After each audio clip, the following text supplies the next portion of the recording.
Hello दोस्तों, तो स्वागत है आप सभी को हमारे YouTube channel students study point में। आज हम लोग बात करने जा रहे हैं क्लास 10th का मोस्ट वीवीआई क्वेश्चन जो कि 2023 के एग्ज़ाम के लिए बहुत ही इम्पोर्टेंट होने वाला। क्लास 10th का कौन सा सब्जेक्ट लेकर के आए हैं, तो वो है फिजिक्स। क्या है? फिजिक्स का। वो भी नोट्स जो मिल जाएगा आपको, और नोट्स लेना है तो आप इस नंबर पे कांटेक्ट कर सकते हैं, व्हाट्सअप कर सकते हैं, वहाँ पे आपको सेंड कर दिया जाएगा। बिल्कुल हिंदी में इसका नोट्स लिखा गया, वो भी बिल्कुल फ्री आपको नोट्स दिया जा रहा है। लेसन का नाम है प्रकाश का परावर्तन। प्रकाश के परावर्तन से जितने भी क्वेश्चन बनाए जा सकते हैं वो टोटल क्वेश्चन इस वीडियो में आपको देने वाले हैं। तो देख सकते हैं, हम बढ़ते हैं क्वेश्चन की ओर। और उससे पहले आप लोग अगर चैनल पे नए हैं तो चैनल को सब्सक्राइब कर दें और बेल आइकन को दबाना ना भूलें, ताकि आपको मेरे सबसे पहला वीडियो का नोटिफिकेशन आपके पास जा सके। तो देखते हैं टॉपिक नंबर 1 यानी फर्स्ट पॉइंट क्या है।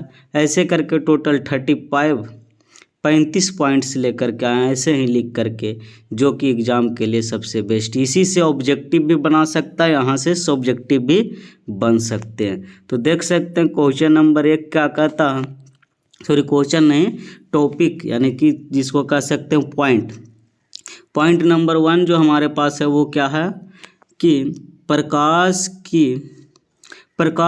एक तरह की ऊर्जा है। क्या? प्रकाश है जो एक तरह की ऊर्जा है जो हमारी आंखों को संवेदित करता है। संवेदित करने का मतलब हमको देखने के लिए उत्सुक करता है, मतलब जिससे हम देख पाते हैं, उसको हम क्या कहते हैं? प्रकाश कह सकते हैं। प्रकाश का डिफिनेशन भी यहाँ से मिल सकता है कि प्रकाश एक तरह की ऊर्जा है जो हमारी आंखों को संवेदित करता है, यानी देखने के लिए संवेदित करता है, जिसे हम प्रकाश कहते हैं।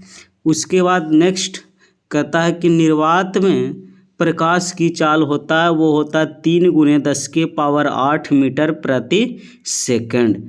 थर्ड पॉइंट क्या कहता है कि जो वस्तु प्रकाश उत्सर्जित करता है उसे हम क्या कहेंगे? प्रदीप्त वस्तु कहते हैं, जैसे सूर्य, विद्युत बल्ब, मोमबत्ती। और जो वस्तु खुद प्रकाश उत्पन्न नहीं करता उसे क्या कहेंगे? अप्रदीप्त वस्तु कहेंगे, जैसे कि चंद्रमा। चंद्रमा के पास खुद का प्रकाश नहीं है, रात को लाइट देता है बट वो खुद का प्रकाश नहीं है, वो सूर्य का प्रकाश रहता है। पृथ्वी, पहाड़, ये सब के पास खुद का लाइट नहीं है, बल्कि वो सूर्य के लाइट से अति करता है। उसके बाद कहता है दृश्य प्रकाश का तरंगदैर्घ्य क्या होता है। तो दृश्य प्रकाश का तरंगदैर्घ्य जो होता है वो होता है 7800 एंगस्ट्रम से लेकर 3900 एंगस्ट्रम तक होती है। पॉइंट नंबर 6 की बात कर ले तो देख सकते हैं पॉइंट नंबर 6 क्या कहता है हमारा कि प्रकाश एक स्थान से दूसरे स्थान तक विद्युत चुंबकीय तरंग के रूप में गति करती है। यहाँ पे सबसे इम्पोर्टेंट क्वेश्चन है, वो क्या है आप देख सकते हैं कि विद्युत चुंबकीय तरंग के रूप में गति करते हैं वो काम, तो प्रकाश पूछ देता है एग्जाम में कि प्रकाश एक स्थान से दूसरे स्थान तक किस रूप में गति करती है, तो विद्युत चुंबकीय तरंग के रूप में गति करती है। पॉइंट नंबर 7, किसी सतह से टकराकर प्रकाश वापस अपने मार्ग में लौटेगा। अगर कोई भी सतह है, जैसे कि यहाँ पर अगर प्रकाश इधर से गया और इसी माध्यम में अगर रिटर्न आ गया, तो हम कह सकते हैं कि ये जो हो रहा है प्रकाश का परावर्तन हो रहा है। क्या हो रहा है? परावर्तन हो रहा है। यानी कि जब प्रकाश की जब किसी सतह से टकराता है और उसी माध्यम में लौट जाता है, तब हम कहेंगे कि परावर्तन हुआ। और अगर अपने पथ से विचलित हो गया, यानी यहाँ से जा रहा था और कुछ इस प्रकार से कट जाता, मतलब अगले पथ में चल जाता, और तब उसे हम क्या कहते हैं? अपवर्तन करते हैं। यानी जब प्रकाश किसी पारदर्शी माध्यम से टकराकर अपने मार्ग से विचलित हो जाता है, यानी वापस न लौट करके उस विपरीत और वो भी पथ से विचलित, यानी कि चाहे तो अभिलंब से दूर हट जाता है या अभिलंब के निकट की ओर जाता है, बल्कि सीधा ना निकल के, तो उसे हम क्या कहेंगे? अपवर्तन कहते हैं। फिर नेक्स्ट पॉइंट क्या कहता है कि निर्वात में प्रकाश की चाल सबसे अधिक होती है। सबसे इंपॉर्टेंट क्वेश्चन, प्रकाश की चाल सबसे अधिक किस में होती है? तो निर्वात में। और वो कितना होता है? तो अभी देखे थे 3 × 10⁸ मीटर प्रति सेकंड। फिर कहता नेक्स्ट, जिस माध्यम से होकर प्रकाश गुजरेगा उसे हम क्या कहेंगे? प्रकाश की माध्यम कहते हैं। फिर आगे कहता है कि जिस माध्यम से होकर प्रकाश आर पार निकल जाएगा उसे हम पारदर्शी माध्यम कहते हैं। ये 3 टॉपिक जो है 11, 12 और 13 सबसे इम्पोर्टेंट है। एक पूछता है पारदर्शी माध्यम किसको कहते हैं? तो जिस माध्यम से होकर प्रकाश आर पार निकल जाता है उसे हम पारदर्शी माध्यम कहते हैं। जैसे में देख सकते हैं हवा, कांच इत्यादि। और कहता है कि पारभासी, यहाँ पे क्या होगा? पारभासी होगा। तो पारभासी कहेंगे जिस माध्यम से होकर प्रकाश के केवल कुछ भाग ही निकल पाते हैं, तब उसको हम क्या कहेंगे? पारभासी कहते हैं। जैसे पानी, हल्के कपड़े, ये सबसे लाइट पार होता है लेकिन कुछ अंश लाइट का पार होता है, इसीलिए इसको हम क्या कहते हैं? पारभासी कहते हैं। और एक होता अपारदर्शी, यानी जिससे प्रकाश आर पार हो ही न सके, यानी जिस माध्यम से होकर प्रकाश नहीं निकल सकता, जैसे कि लकड़ी, मिट्टी, ये सबसे लाइट नहीं निकल सकता, इसीलिए इसको हम क्या कहते हैं? अपारदर्शी कहते हैं। नेक्स्ट क्वेश्चन की ओर बढ़ते हैं। देख सकते हैं नेक्स्ट क्या कहता है? पॉइंट नंबर 40, यदि किसी स्थान से आकर प्रकाश की किरण एक बिंदु पर मिलती है तो उन किरण को हम क्या कहते हैं? अभिसारी किरण कहते हैं। ये देख सकते हैं अभिसारी किरण कुछ इस प्रकार से रहेगा, यानी कि कोई भी लाइनिंग ऐसे जा कर के अगर एक बिंदु पे मिले तो हम उसे क्या कहेंगे? अभिसारी कहते हैं। और उसके बाद की बात बोला जाए, एक होता है अपसारी। तो अपसारी किसको कहेंगे? तो यदि प्रकाश की किरण एक बिंदु से आ रही है तब उन किरणों को अपसारी किरण कहेंगे, या यह अभिसारी किरण के विपरीत होती है। यानी जैसे कह सकते हैं यहाँ पे एक बिंदु पे आकर मिलेगी तब उसको हम क्या कहेंगे? अभिसारी। और एक बिंदु से अगर निकलकर फैलती चली जाती है तब उसको हम क्या कहेंगे? अभिसारी कहते हैं। समांतर एक होता है, एक समांतर किरण पुंज जो एक दूसरे को समांतर जाता है, जैसे कि देख सकते हैं ये एक दूसरे के समांतर जा रहा, तो इसको हम क्या कहेंगे? समांतर किरण पुंज कहेंगे। या देख सकते हैं लिखा हुआ है, यदि प्रकाश की किरण एक दूसरे के समांतर हो तो इस तरह के किरणों को समांतर किरण कहेंगे, या किरण पुंज भी कह सकते हैं। जिसको किरण पुंज की बात बोला जाए, किरण पुंज किसको कहते हैं? तो किरण की समूह को किरण पुंज कहते हैं, इसीलिए ये सब अभिसारी, अब ये सब किरण का समूह था, इसीलिए किरण पुंज इसे कह सकते हैं। जिस सतह से प्रकाश का परावर्तन होगा उसको हम क्या कहेंगे? परावर्तक सतह कहते हैं। सबसे बेस्ट क्वेश्चन यहाँ, सबसे बेस्ट क्वेश्चन है कि प्रकाश के परावर्तन के कितने नियम हैं? तो प्रकाश के परावर्तन के 2 नियम है। पहला नियम क्या? अपतित किरण, यहाँ पे देख सकते हैं परावर्तित होगा, अपवर्तित नहीं, अपवर्तन का नियम नहीं। यहाँ अपवर्तित लिखा हुआ है, उसको कर देना है परावर्तित। आपतित किरण, परावर्तित किरण तथा आपतन बिंदु पर खींचा गया विलंब तीनों एक ही तल में होता है। नेक्स्ट दूसरा नियम क्या है? कि आपतन कोण और परावर्तन कोण का मान बराबर होता है। ठीक है, यहाँ परावर्तन, अपवर्तन लिखा गया, उसे परावर्तन कर देना है। नेक्स्ट की बात कर लें तो नेक्स्ट पॉइंट हमारा है कि परावर्तन के बाद यदि प्रकाश किरण किसी बिंदु पर वास्तव में मिलेगा तो उसको हम वास्तविक प्रतिबिंब कहते हैं। वास्तविक प्रतिबिंब, यहाँ पे प्रतिबिंब क्या कहते हैं? प्रतिबिंब किसको कहते हैं? तो जब किसी बिंदु स्रोत से प्रकाश की किरण निकलती है और वो किसी बिंदु पर वास्तव में मिलती है या फिर मिलती हुई प्रतीत होती है, तब उसको हम क्या कहते हैं? परावर्तन कहते हैं। अब यहाँ उसको हम प्रतिबिंब कहते हैं। लेकिन यहाँ वास्तविक प्रतिबिंब, आभासी प्रतिबिंब, ये दोनों बहुत ही इंपॉर्टेंट क्वेश्चन है जो कि एग्जाम में बहुत बार पूछे जा चुके हैं। क्या कि वास्तविक प्रतिबिंब और आभासी प्रतिबिंब में क्या अंतर है? तो पहला जो देख सकते हैं, पहले वास्तविक प्रतिबिंब देखते हैं, उसके बाद हम आभासी प्रतिबिंब या काल्पनिक प्रतिबिंब की बात करते हैं। तो सबसे पहला कहा कि परावर्तन के बाद यदि किरण किसी बिंदु पर वास्तव में मिलेगा, जैसे वास्तव में अगर मिल गया तो वास्तविक प्रतिबिंब, और वास्तविक प्रतिबिंब को हम पर्दे पर प्राप्त कर सकते हैं। यहाँ से दो अंतर मिल सकता है। फिर क्या कहता है, अगर प्रतिबिंब जो आभासी होगा तो या काल्पनिक होगा, उसको क्या कैसे कर सकते हैं। यदि परावर्तन के बाद प्रकाश की किरण किसी बिंदु पर वास्तव में नहीं मिलती हो, बस मिलती हुई प्रतीत होती है, यानी डॉट डॉट रेखा में अगर देखा जाए प्रतिबिंब को, तब उसको हम काल्पनिक प्रतिबिंब कहते हैं। तब प्राप्त होने वाला प्रतिबिंब क्या कहते हैं, आभासी या काल्पनिक प्रतिबिंब। इसे पर्दे पर प्राप्त नहीं किया जा सकता, इसका केवल फोटो लिया जा सकता। इसको हम पर्दे पर प्राप्त नहीं कर सकते, इसे सिर्फ फोटो ले सकते हैं। यहाँ से दो अंतर मिलेगा। पहला अंतर वास्तव में मिलेगा, इसमें वास्तव में नहीं मिलता। दूसरा अंतर, इसे पर्दे पर प्राप्त करेंगे और इसे पर्दे पर प्राप्त नहीं किया जा सकता, उसमें उसका फोटो, सिर्फ इसका फोटो लिया जा सकता है। अब देखते हैं पॉइंट नंबर 21। कहता क्या, अवतल दर्पण से प्रकाश का परावर्तन दबे हुए भाग से होता है। अवतल दर्पण कुछ इस प्रकार से होता है। अब प्रकाश का परावर्तन जो होगा इधर की ओर होगा, यहाँ जाएगा, इधर से टकराएगा, यानी दबे हुए भाग से, यानी अंदर से भाग जहाँ रंगा हुआ नहीं है, यानी रजतित भाग से नहीं होगा। फिर कहता उत्तल दर्पण का परावर्तन होगा, जो उभरे हुए भाग का होगा। उत्तल दर्पण कुछ इस प्रकार से रहता है, यानी कि जो रंगा हुआ इधर से ही प्रकाश का अपवर्तन होता है, परावर्तन होता है। ठीक है, उत्तल दर्पण में ये गलती हो गया। उत्तल दर्पण जो होता है कुछ इस प्रकार से होता है, अंदर की भाग उसमें रंगा हुआ रहता है और बाहर की ओर भाग से प्रकाश का परावर्तन होता। फिर कहता अवतल दर्पण की फोकस दूरी होती है जो ऋणात्मक होती है। ये इंपॉर्टेंट क्वेश्चन कि अवतल दर्पण की फोकस दूरी क्या होती है, ऋणात्मक होती है, और उत्तल दर्पण की फोकस दूरी धनात्मक होती है।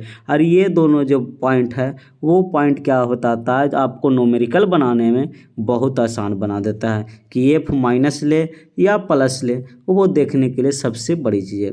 गोलीय दर्पण की फोकस दूरी और वक्रता त्रिज्या की आधी होती है। कभी कभी यहाँ देख सकते हैं एफ बराबर r/2, यानी कि गोलीय दर्पण की फोकस दूरी वक्रता त्रिज्या के आधी होती है। कभी कभी ये पूछेगा कि गोलीय दर्पण की फोकस दूरी और वक्रता त्रिज्या के बीच संबंध बताएं, तो वो भी एफ बराबर r/2 लिख देना है।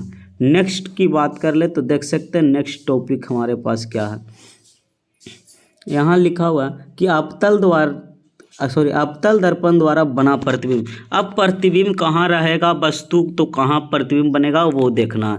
तो यहाँ पे देख सकते हैं कि जब वस्तु अनंत पर रहेगा तो इसका प्रतिबिंब आप कह सकते हैं कहाँ बनेगा, मुख्य फोकस पर बनेगा। याद कर लेना, पूछता है कि जब कोई वस्तु अनंत पे रखा हुआ है तो इसका प्रतिबिंब कहाँ बनेगा, तो फोकस पे। कैसा, वास्तविक, उल्टा और वस्तु से बहुत छोटा, उसकी प्रकृति पूछ देगा, साइज पूछ देगा, ये सब करके पूछता है। तो ये आप याद रखेंगे कि अगर कोई वस्तु अनंत पे स्थित है तो इसका प्रतिबिंब मुख्य फोकस पर बनेगा। कैसा बनेगा, वास्तविक, उल्टा तथा वस्तु से बहुत छोटा बनेगा।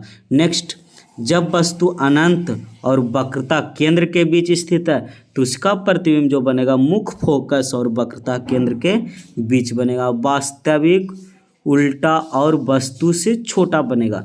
छोटा बनेगा, बहुत छोटा नहीं बनेगा, बल्कि सिर्फ छोटा बनेगा, और वास्तविक उल्टा ही बनेगा। फिर कहता है कि जब वस्तु दर्पण के वक्रता केंद्र पर स्थित है तो उसका प्रतिबिंब वक्रता केंद्र पर ही बनेगा। ये बात याद रहे, वक्रता केंद्र पर स्थित है तो वक्रता केंद्र पर ही बनेगा।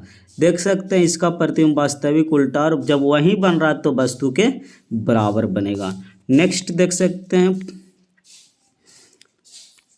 यहाँ पे देखते हैं, यहाँ तक देख लिए। अब नीचे की ओर, जब वस्तु वक्रता केंद्र तथा मुख्य फोकस के बीच स्थित है तो उसका प्रतिबिंब अनंत और वक्रता केंद्र के बीच बनेगा। जस्ट उसका उल्टा, पहले हम देखे थे कि अनंत और वक्रता केंद्र के बीच था तो वक्रता केंद्र और फोकस के बीच बन रहा था। अब वक्रता केंद्र और फोकस के बीच है तो अनंत और वक्रता केंद्र के बीच बनेगा। बस सेम, वास्तविक बनेगा, उल्टा बनेगा। वहाँ वस्तु से छोटा बन रहा था, यहाँ सिर्फ बड़ा हो जाएगा। फिर देख सकते हैं जब वस्तु फोकस पे है तो अनंत पर बनेगा, जब अनंत पर था तो फोकस पे, अब फोकस पर है तो अनंत पर। बस चेंज कुछ नहीं, वो वास्तविक उल्टा भी रहेगा, बस यहाँ पर चेंज होएगा कि वस्तु से बहुत बड़ा। अगर अनंत पे रहेगा तो फोकस पे बनेगा वस्तु से बहुत छोटा, और फोकस पे तो अनंत से पर बनेगा वस्तु से बहुत बड़ा। फिर यहाँ जब वस्तु दर्पण के ध्रुव पर है, ध्रुव तथा फोकस के बीच स्थित है, तो उसका प्रतिबिंब दर्पण के पीछे बनता है। कहाँ बनता? पीछे बनता। पता नहीं किधर बनेगा, कहाँ पे बनेगा, क्योंकि इसके पीछे कुछ इंडिकेट नहीं रहता। आभासी, सीधा और वस्तु से छोटा बनेगा। आभासी बनेगा, सीधा बनेगा और वस्तु से छोटा बनेगा। और जब पीछे बनता दर्पण के तो वो आभासी हमेशा बनता है। अब यहाँ पे देख सकते हैं, नेक्स्ट की बात करते हैं उत्तल दर्पण की, कि उत्तल दर्पण में वस्तु कहाँ स्थित है तो प्रतिबिंब कहाँ बनेगा। देख सकते हैं उत्तल दर्पण के द्वारा बना प्रतिबिंब, तो वस्तु की प्रत्येक स्थिति के लिए उत्तल दर्पण द्वारा बना प्रतिबिंब आभासी, सीधा और वस्तु से छोटा होता है। हर स्थिति में, कैसा भी स्थिति हो उसमें क्या होता है कि हर स्थिति में आभासी, सीधा और वस्तु से छोटा बनेगा। लेकिन अवतल दर्पण में वास्तविक बन रहा था और काल्पनिक भी लास्ट में बन गया, यानी आभासी भी बन गया, लेकिन इसमें सिर्फ आभासी प्रतिबिंब ही बनेंगे। अब देखते हैं पॉइंट नंबर 28। गोलीय दर्पण के बाईं ओर तथा मुख्य अक्ष के ऊपर की दूरी ऋणात्मक होगी। गोलीय दर्पण जो है उसके बाईं ओर की बात बोला जाए तो वो ऋणात्मक होता। अगर गोलीय दर्पण ये है तो इसकी बाईं ओर इधर की बात बोला जाए तो वो ऋणात्मक होगी, और अगर दाईं ओर की बात बोला जाए तो वो धनात्मक होगी। ठीक है, और या अपनी नीचे रहेगा, यहाँ पे कह सकता मुख्य अक्ष के ऊपर है तो ऋणात्मक और नीचे है तो धनात्मक। ये बात याद रखना है, न्यूमेरिकल बनाने के लिए सबसे बेस्ट है। फिर कहता है दर्पण की फोकस दूरी दर्पण से वस्तु की दूरी तथा दर्पण से प्रतिबिंब की दूरी के बीच क्या संबंध है। यहाँ पे आप देख सकते हैं, ये सबसे बेस्ट चीज़ है कि फोकस दूरी, वस्तु की दूरी, फोकस दूरी एफ, वस्तु की दूरी यू और प्रतिबिंब दूरी भी, तीनों के बीच संबंध बताएं तो संबंध यहाँ पे देख सकते हैं 1/f बराबर 1/v प्लस 1/u। यहाँ 1/u प्लस 1/v किसी भी प्रकार से बोल सकते 1/f minus 1/f minus 1/u बराबर 1/v, किसी भी प्रकार से इधर उधर करके लिखल हो सकता है। नेक्स्ट की बात कर लेते हैं, देख सकते हैं नेक्स्ट पॉइंट क्या हमारे कि प्रतिबिंब की लंबाई आई है, वस्तु की लंबाई ओ है, तो अनुपात को हम क्या कहते हैं, रेखीय आवर्धन कहते हैं। यानी रेखीय आवर्धन किसी को कहेंगे तो रेखीय आवर्धन की बात बोला जाए तो प्रतिबिंब की लंबाई और वस्तु की लंबाई के अनुपात को हम रेखीय आवर्धन एम कहते हैं। अथवा कह सकते हैं कि प्रतिबिंब की दर्पण से दूरी और वस्तु की दर्पण से दूरी के अनुपात को हम रेखीय आवर्धन कहते हैं।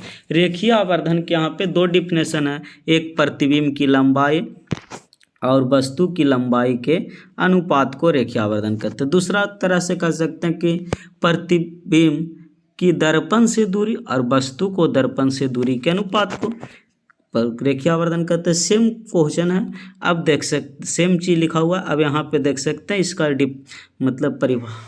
सूत्र क्या होगा।